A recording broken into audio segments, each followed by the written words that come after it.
Tulog ha?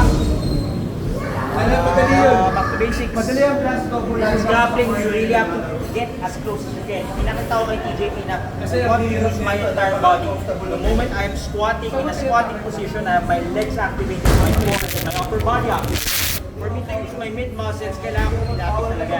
If it is my upper body muscle, tingnan talaga. So this motion, yun ang ina-apply natin. Because in this motion, you are trying to contort his spine. Diba, engineer? Kino-contort mo. I am pushing and pulling it by using my leg, lifting and squatting in multiple directions and my bend his body. Lapit sa akin TJP. Okay? Notice the structure of his body. So if I went for the double, okay? Siyempre, nandun na yung jab. Uy, yung pala yung setup. Pag nakuha mo yung tamang distansya, number one, huwag mo tignan yung paa. Ito ka lang tumingin. Kung intimate sa mata, pero dito lang, setup na. Pag nag-gauge na ng kamay mo, usually kung ano nag-gauge na ng kamay mo, kaya nang pasukin ng face niya. Sakto na yan, so put this position, reference na to ha. Okay, yung kamay ha, yung kamay, okay, hawakan nyo talaga. Pwedeng nakaluhod, pwedeng nakasquat, basta makawakan nyo talaga. Kasi between my palm and his legs, this one can slide.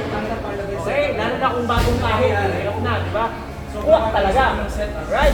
So, even though he defends his cross face, yes, natanggal, nakakapit pa rin. At some case, nakakapit pa rin. Sipa mo to. Pero, pag kinuha ko yan, nakakapit pa rin. Defend. Defend mo. Sorry. Single. Okay, nakakapit pa rin. If I go for an angle, okay, takas, TJP. Nakakapit pa rin. All the motion that you need to apply is doing this. Okay? Nakasubo ka na ba magpaputok ng pakwan ng pag-ano? Kasi ako hindi pa eh. Pero pag gagawin ko yun, gano'n lang dito. Yes? Aping. So, gano'n lahat ha. Same stance. Double. Right? Pag magkaibang stance, single. Right?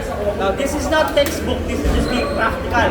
Kasi kung single, pinakamalapit na kamay, pinakamalapit na tenga, ito na. Okay? Kahit saan, pag nakatalikod, kunin mo na yung likod. Huwag ka na humarap para malikod. Pero in all motions, ano na?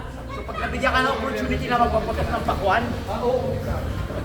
ganun. Alright? O sige, part ko na muna bahala sa kanya. Tony, kayong dalawa ni Cha, partner. Ito tuloy lang to.